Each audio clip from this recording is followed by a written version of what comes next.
So sometimes some people ask me this question: why, if this reality is just an illusion, why do I need to even try to self-develop? Why do I need to grow if it's just an illusion?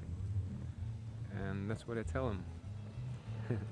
If you understand that it's an illusion, you don't have to do anything.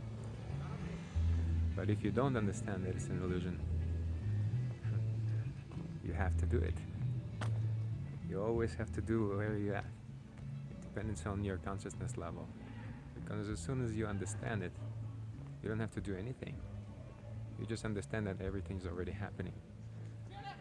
And you're not doing anything. You're not the doer. But until that moment, until you understand that, you're always the doer. You're the one who's doing things.